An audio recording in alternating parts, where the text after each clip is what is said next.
ఏ స్థలమందు కుక్కలు నాబోతు రక్తమును నాకెనో, ఆ స్థలమందే కుక్కలు నీ రక్తమును నిజముగా నాకునని అతనితో చెప్పాను. నేను ప్రార్థన చేసుకుందామండి. దయమేడవైన తండ్రి, ఉదయకాలమందు మీ పరిశుద్ధమైనటువంటి సాన్నిధ్యమునకు మేము వచ్చుండగా మీ యొక్క వాక్యమును మాకు అనుగ్రహించి, ప్రభువా మీ యొక్క తలంపులను మాకు అనుగ్రహించి మేము ఎల్లప్పుడూ నీ మార్గములో నిలిచి నడిచేటువంటి వారినిగా మమ్మల్ని చేయండి. ఈ వాక్యమునకు విరుద్ధమైనటువంటిది ఎప్పుడైనాను ఎక్కడైనాను మేము చేయకుండానట్లుగా జాగ్రత్త పడేటువంటి వారినిగా మమ్మల్ని చేయండి. క్రీస్తునామం అందబెడుగుంచున్నాం తండ్రి, ఆమె. కుటుంబ జీవితం అనేటువంటిది ఒక పురుషుడు స్త్రీని కలుసుకొని వారిద్దరూ వివాహ సంబంధమైనటువంటి వాగ్దానములు ఒకరితో చేసి దేవుని యొక్క సన్నిధిలో మొట్టమొదటి అడుగును వేయటం ద్వారా తమ కుటుంబ జీవితాన్ని ప్రారంభిస్తూ ఉంటారు. ఈ కుటుంబ జీవితంలో ప్రారంభం నుండి రకరకములైనటువంటి ఇష్యూస్ ఉంటూ ఉంటాయి. అగ్రిమెంట్స్, డిసగ్రిమెంట్స్ అనేటువంటివి. కొన్నిసార్లు అగ్రీ అవుతూ ఉంటాము, కొన్నిసార్లు ఒకరితో ఒకరు డిసగ్రీ అవుతూ ఉంటాం. సరే, ఇది సర్వసాధారణంగా అన్ని కుటుంబాల్లో జరిగేటువంటిదే, జరగవలసినది కూడా. అయితే దేవుడు తన కట్టడల విషయములో వీరిద్దరిలో ఏ ఒక్కరూ కూడాను ఎన్నడైనా సరే తన కట్టడ నుండి తప్పిపోకూడదని చెప్తూ ఉన్నాడు. ఒక్కొక్కసారి కుటుంబ జీవితంలో ఏం జరుగుతుందంటే, ఒకరు ఏమంటారంటే అది దేవుని యొక్క కట్టడకు కొంత విరుద్ధంగా ఉన్నా సరే ఈ పని చేద్దాం అనుకుంటున్నాను అంటారు. మరొకరు దాన్ని వ్యతిరేకిస్తారు. దీనితో వారిద్దరి మధ్య తగువ మొదలవుతుంది. సరే, చివరికి అటో ఇటో మొత్తానికి తేల్చుకొని చేయటమో చేయకపోవటమో ఏదో ఒకటి చేస్తూ ఉంటారు. సాధారణంగా జరిగేటువంటిది ఏంటంటే, స్త్రీ మాట సాధారణంగా ఎక్కువ కుటుంబములలో చెల్లుబాటు అవుతూ ఉంటుంది. స్త్రీ ఏమి చెప్పినట్లయితే అది చెల్లుబాటు అయ్యే విధంగా చాలా కుటుంబంలో పరిస్థితి అలా ఉంటుంది. దానికి ఏంటి కారణం అనేటువంటిది రకరకములుగా ఉండవచ్చు, కానీ ఆ విధంగా జనరల్గా అలా ఉంటూ ఉంటుంది. దేవుడు మన నుండి ఎక్స్పెక్ట్ చేసేటువంటిది ఏంటంటే, స్త్రీ చెప్పినా సరే పురుషుడు చెప్పినా సరే తన యొక్క కట్టడను ఏ ఒక్కరు కూడా జవదాటకూడదని, దానిలోనే నిలిచి ఉండవలనని ఆయన ఎక్స్పెక్ట్ చేస్తున్నట్లుగా మనం వాక్యం నుండి చూడవచ్చు. ఉదాహరణకు మనము ఆదాము అవ్వల దగ్గరకు వెళ్ళినట్లయితే మొట్టమొదటిగా వారిద్దరికీను ఆ పండు తినవద్దని దేవుడు చెప్పాడు. అయితే ఆదాము లేని సమయంలో అవ్వ ఆ పండును తిని దానిని తీసుకుని వచ్చి ఆదాము కూడా ఇవ్వజూపింది. తాను ఏమని ఉండాల్సిందంటే, ఈ పండు తిన్నావా? ఎలా తిన్నావు? దేవుడు మనల్ని తినవద్దని చెప్పాడు కదా, ఇది తినుమనా మీరు నిశ్చయంగా చస్తారని చెప్పాడు కదా, ఎందుకు తిన్నావు? సరే, నువ్వు తింటే తిన్నావేమో, నేనైతే మాత్రం తినను అని చెప్పి ఉంటే కథ ఎలా ఉండేదో అసలు తెలియదు మనకి. అయితే తాను కూడా తన భార్యతో ఏకీభవించి ఆ తప్పిదములో పాల్గొనటం ద్వారా ఆ యొక్క శాపం ఎంత పెద్ద శాపం వచ్చిందంటే వారిద్దరికి మాత్రమే కాకుండా మొత్తం మానవ జాతి అంతటికీ కూడాను శాపం వచ్చింది. అంత శాపం వస్తుందని వారు ఊహించి ఉండరు ఆ సమయంలో. కానీ దానివలన చిన్న తప్పు చేసినందువలన శాపం అనేటువంటిది ఎంత పెద్ద శాపమైనా కానీ మన మీదకి రాగలదు అని ఈ విషయం మనకి తెలియజేస్తూ ఉన్నది. ఈ సమయంలో బైబిల్లోని మరొక సంఘటనను మీకు తెలియజేస్తాను. 1వ రాజుల గ్రంథము 21వ అధ్యాయంలో మనం చూసినట్లయితే ఆహాబుని గురించి ఈ విధంగా వ్రాయబడి ఉన్నది. తన భార్య అయిన యెజెబెలు ప్రేరేపణ చేత యెహోవా దృష్టికి కీడు చేయ తన్ను తాను అమ్ముకొనిన ఆహాబు వంటి వాడు ఎవడనూ లేడు. ఇది ఆహాబుని గురించి చెప్పబడినటువంటి మాట. తన భార్య అయినటువంటి యెజెబెలు యొక్క ప్రేరేపణ చేత యెహోవా దృష్టికి కీడు చేయటానికి తను తాను అమ్ముకున్నాడు ఆహాబు. అలాంటి వాడు ఎవడు లేడు అని చెప్పి ఇక్కడ చెప్పబడుతుంది. ఈ కథ మనం చాలాసార్లు విని ఉంటాము. అయినా సరే మరొకసారి క్లుప్తంగా చెప్పుకుందాం. ఆహాబు ఇశ్రాయేలుకు రాజుగా ఉన్న కాలంలో తన నగరును ఆనుకొని నాబోతు అనేటువంటి ఒక సామాన్యునికి ఒక ద్రాక్ష తోట ఉన్నది.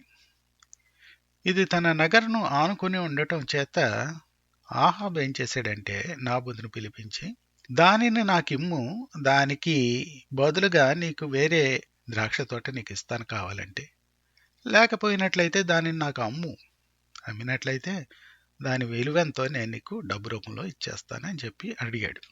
అడిగితే నాబోతు ఏమన్నాడంటే, అది నా పిత్రార్జితము కాబట్టి దానిని ఇవ్వటానికి నువ్వు అడిగినట్లు చేయటానికి వీలు పడదని చెప్పాడు. దీంతో మూతి ముడుచుకున్నటువంటి రాజు నగరకు పోయి తన ఇంట్లో మంచం ఎక్కి భోజనం చేయకుండా పడుకున్నాడు. ఇది గమనించినటువంటి రాణి యెజబెల్ ఏమన్నదంటే, ఏమిటి అలా ఉన్నారు అని అడిగింది. అడిగితే జరిగిన విషయం అంతా చెప్పాడు. ఆమెకి ఎక్కడ లేని కోపం వచ్చింది. ఆయనకి రానటువంటి కోపం ఈమెకే వచ్చేసింది. ఏమిటి, నువ్వు రాజువు కాదా? ప్రస్తుతం ఇశ్రాయేలు మీద నువ్వు రాజ్యం చేయట్లేదా? నువ్వు ఒక సామాన్యుడు, నీ రాజ్యంలో ఉన్నటువంటి ఒక సామాన్యుడు నిన్ను ధిక్కరించి నువ్వు అడిగినటువంటి దానిని ఇవ్వనని చెప్పటమా? పోనీ నువ్వేమన్నా దాన్ని బలవంతంగా ఆక్రమించుకుంటావని చెప్పావా? లేదే. దాని బదులు ఇంకోటి ఇస్తానన్నావు, లేకపోతే డబ్బు ఇస్తానన్నావు. అయినా వాడేవాడు, వాణ్ణి ఏం చేస్తానో చూడు, నీకు చేత కాకపోతే పక్కనుండు, నేను చక్రం తిప్పుతా, ఏం చేయాలో అది చేసి చూపిస్తా అని చెప్పింది. చెప్పి వెంటనే తాకీదు తానే తయారు చేయించింది. తాకీదు అంటే ఆర్డర్ అనమాట. రాజుగారి దగ్గర నుండి వచ్చినట్లుగా రాజు ఆర్డర్ తయారు చేయాల్సి ఉంటుంది. అయితే రాజు పక్షంగా తానే ఆర్డర్ తయారు చేసేయటం, దాని మీద రాజముద్ర వేసేయటం కూడా ఈవిడే చేయించేసి అది పట్టణ పెద్దలకి పంపింది. ఏ పట్టణ పెద్దలకి? నాబోతు ఎక్కడైతే ఏ లొకాలిటీకి అయితే వస్తాడో, ఏ పట్టణానికి అయితే వస్తాడో ఆ పట్టణం యొక్క పెద్దలకు పంపింది. ఇంతకీ దానిలో రాయబడినటువంటి మ్యాటర్ ఏంటంటే, ఉపవాస దినం ప్రకటించండి, అక్కడ నాబోతుని మధ్యలో నిలబెట్టండి, ఆ దినమందు తన మీద అబద్ధ సాక్ష్యం పలికించండి, తాను దేవునిని రాజును దూషించాడని, అది సత్యమే అని చెప్పి అక్కడ అబద్ధంగా ప్రకటించి అతనిని ఊరు బయటకు తీసుకుని వచ్చి రాళ్లతో చావగొట్టండి అని చెప్పి ఆ తాకీదులో రాయించి పట్టణ పెద్దలకు పంపి, రాణిగారి దగ్గర నుంచి వచ్చినటువంటిది ఇది కాబట్టి దీనిని శిరసా వహించాలి. వాళ్ళందరూ ఆ విధంగా చేశారు. నాబోతు చనిపోయాడు. ఈ విషయాన్ని ఆమెకు తెలియజేశారు. ఆమె ఏమన్నదంటే, తన భర్త దగ్గరికి వచ్చి, లే, నువ్వు చేయలేనటువంటి పని నేను చేస్తాను, ఇంకా దుర్మార్గుడు ఆ నాబోతు అనేటువంటి వాడు లేనే లేడు, వెళ్ళి దాన్ని ఆక్రమించుకో.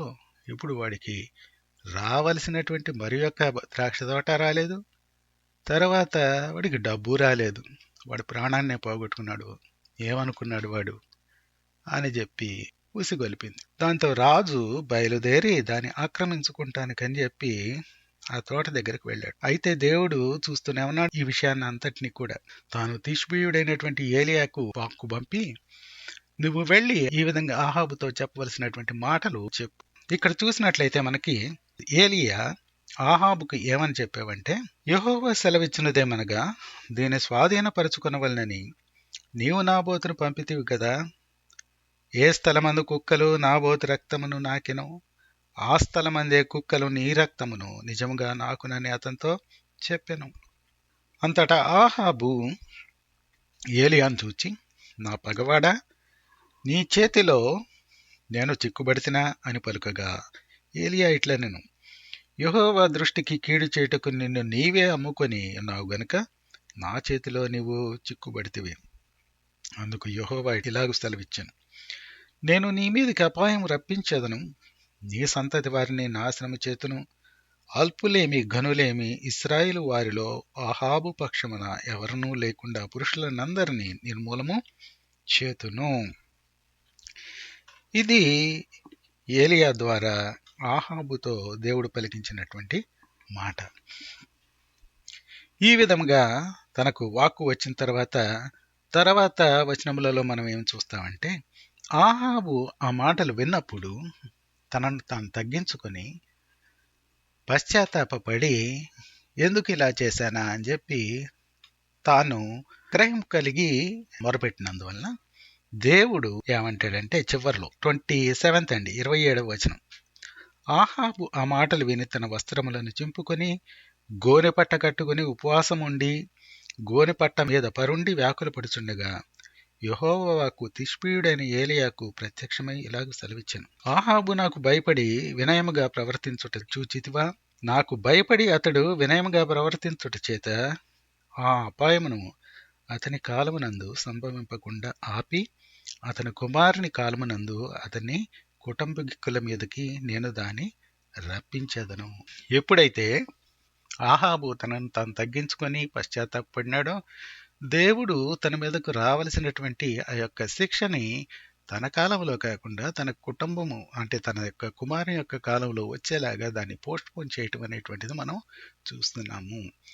ఈ విషయంలో దేవుడు ఒక పాపి తనను తాను తగ్గించుకొని పశ్చాత్తాపడినప్పుడు తనను కరుణించి రావలసినటువంటి శిక్షను తప్పించడు గాని ఆ శిక్షను పోస్ట్ పోన్ చేయటానికి ఇక్కడ సుముఖత చూపుతున్నట్లుగా మనం చూస్తూ ఉన్నాం. యెజెబెలు రాణి తనకు ఈ గ్రహింపు ఏమీ లేదు, పశ్చాత్తాపము లేదు. ఆమె ఈ విధంగాను మొట్టమొదట ఏ విధంగా ఉండినదో అదే విధంగా గర్వంతోనే ఉండినది. అందువలన ఆమె మీదకు ఏ శిక్ష అయితే వస్తుందని యెహోవా చెప్పాడు, సెలవిచ్చాడో ఆ శిక్ష ఆమె మీదకు యథావిధిగా వచ్చినట్లుగా 2వ రాజుల గ్రంథంలో 9వ అధ్యాయం చివరి భాగంలో మనం చూసినట్లయితే మనం తెలుసుకొనవచ్చు. ఇక్కడ కొన్ని విషయాలను మనం పరిశీలించవలసినది. మొట్టమొదటి ఏంటంటే ఆహాబును గురించి. ఒక విధంగా అతను చూచినట్లయితే మంచివాడే. ఎందుకంటే తాను రాజునని చెప్పి గర్వంగా నాబోతును పిలిచి నీది నేను తీసుకుంటానాయా అని చెప్పి దౌర్జన్యంగా చెప్పలేదు గాని దానికి ప్రతిఫలంగా తను వేరొక ద్రాక్ష తోటను ఇస్తానని లేకపోతే డబ్బు ఇస్తానని చెప్పి ఆఫర్ చేశాడు. ఆ తర్వాత దానిని నాబోతు తిరస్కరించినప్పుడు నేను రాజును కాదా అని చెప్పి తనను ఏమైనా చేయాలని అక్కడికక్కడ ఏ చర్య తీసుకొనకుండా తాను వెళ్ళిపోయాడు. అంతవరకు బానే ఉంది. అయితే తన భార్య ఎప్పుడైతే వచ్చి తనను ఎక్కబడిచిందో ఆ టైంలో తాను మారిపోయాడు. భార్య ఎప్పుడైతే ఈ తాకీదును రాయిస్తా ఉన్నదో దాన్ని ఆపడానికి ప్రయత్నించలేదు. ఏదైనా తాకీదు రాయాలంటే నేను కదా చేయాల్సింది, నీవు కాదు కదా, నీవెందుకు అలా చేస్తావని చెప్పి గద్దించి ఆపివేయలేదు. ఆపివేసినా అది ఆగదని తెలుసు. ఒకవేళ ఆగపోతే ఆ తప్పిదం తన భార్య మీద ఉండేది, కానీ ఇతను ఏకీభవించకుండా ఉండేవాడు. కానీ ఇతను ఏ మాట మాట్లాడకుండా ఉండటం వలన దాంతో ఏకీభవించాడు. ఎందుకంటే నాబోతును చంపించిన తర్వాత వెళ్ళి నువ్వు దాన్ని ఆక్యుపై చేసుకో అని చెప్పి తన భార్య ఎక్కబడిచినప్పుడు దాన్ని ఆక్యుపై చేసుకుంటానికి తాను వెళ్ళాడు. కాబట్టి పూర్తిగా తను ఏకీభవించినట్లుగా ఇక్కడ రుజువు అవుతున్నది.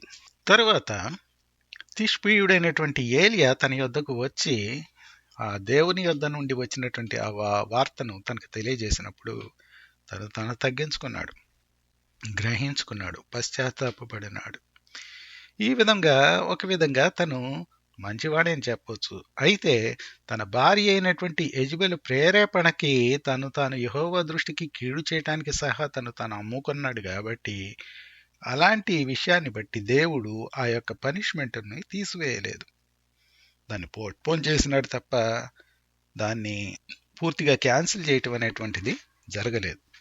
ఇకపోతే యెజెబెలు వద్దకు వద్దాం. యెజెబెలు ఆవిడ ఒక రాజకుమార్తె, ఆమె అంతేకాకుండా ఒక రాజు యొక్క భార్య కూడా. ఆమెకు చాలా గర్వం ఉన్నది. ఆమె తనకు తానే ఆ రాజు రాయించవలసినటువంటి తాకీదును ఆమె రాయించటానికి ఆయన యొక్క స్టాంపు ఈమె వేయించేయటానికి సిద్ధపడిపోయింది. అలాంటి పని ఆమె చేసి నిష్కారణంగా తప్పుడు ఆరోపణలతో నాబోతును చంపించటానికి పూనుకొన్నది. ఈ ప్రణాళికను రూపొందించింది, దాన్ని ఎగ్జిక్యూట్ అయ్యేలాగా చూసింది. వీటన్నిటిలోనూ ఈమె తప్పిదం చేసింది. తర్వాత అతను చనిపోయిన తర్వాత సంతోషంతో వచ్చి అతను లేడు, నువ్వు వెళ్ళి ఆ ద్రాక్ష తోటను ఆక్రమించుకోమని చెప్పింది. ఈ విషయంలోన్నిట్లో ఆమె తప్పుదము చేస్తూనే ఉన్నది. మొట్టమొదట ఎప్పుడైతే తన భర్త ఈ విధంగా నాబోతు ఇలాగా నాకు తన తోటని ఇవ్వనని చెప్పాడో పగ పెంచుకున్నది, నాబోతు మీద కక్ష బూనింది. దానిని కొనసాగించి తనను చంపే వరకు దానిని కొనసాగించింది. ఈ యెజెబెలుకు ఆహాబుకున్నటువంటి పశ్చాత్తాపం గాని, గ్రహింపు గాని ఇలాంటివేమీ లేవు. ఆమె ఆ విధంగానే ఉండినది, ఆ విధంగానే కొనసాగింది, ఆ విధంగానే చనిపోవటానికి సహా సిద్ధపడింది గాని పశ్చాత్తాపడి తగ్గించుకునేందుకు ఆమె సిద్ధపడలేదు. ఈ విషయములను మనం చూస్తున్నప్పుడు మళ్ళీ మనం పరిశీలించుకోవలసినటువంటి అవసరం ఎంతైనా ఉంది. దేవుని కట్టడలకు విరుద్ధమైనటువంటివి మన భార్య గాని, భర్త గాని ఎవరైనా సరే చేయాలని చెప్పి పట్టుబట్టినప్పుడు ఎన్నిసార్లు వారితో ఏకీభవించాం మనం. అది దేవుని దృష్టికి విరుద్ధమైనది కదా. మన సాక్షిని చంపుకొని ఆ విషయంలో ఏ విధంగా చేతులు కలిపాము. ఈ విషయంలో మనలను మనం పరీక్షించుకొని, పరిశీలించుకొని, మనల్ని మనం తగ్గించుకొని, ఒకవేళ తప్పు చేసినట్లయితే పరిశీలించుకొని, తగ్గించుకొని దేవుని యొక్క సన్నిధిలో పశ్చాత్తాపపడవలసినటువంటి అవసరం ఉన్నది. ఈ విషయంలో దేవుడు మనకు సహాయం చేయనుగాక. నేను ప్రార్థన చేసుకుందామండి. దయామయుడు అయిన తండ్రి, నీ కృపను మాకు అనుగ్రహించు ప్రభువా. మేము నీ కట్టడల విషయంలో తండ్రి ఎల్లప్పుడూ నీకు మాత్రమే నాయన నమ్మకంగా ఉండేటువంటి వారుగాను, ఎవరు చెప్పినప్పటికీ, ఎవరు మమ్మలను ప్రోత్సహించినప్పటికీ ప్రభువా దానిలో మేము పాలి భాగస్థలమై ఉండకుండా ప్రభువా నీకు మాత్రమే లోబడి విధేయులమై జీవించేటువంటి వారినిగా మమ్మల్ని చేయండి. అన్ని విషయంలో ప్రభువా నా నాన్న నీ భయభక్తులలో మేము నిలిచి నడుచుకునేటువంటి వారినిగా మమ్మల్ని చేయండి. క్రీస్తు నామమున వేడుకొంచున్నాం తండ్రి. ఆమేన్.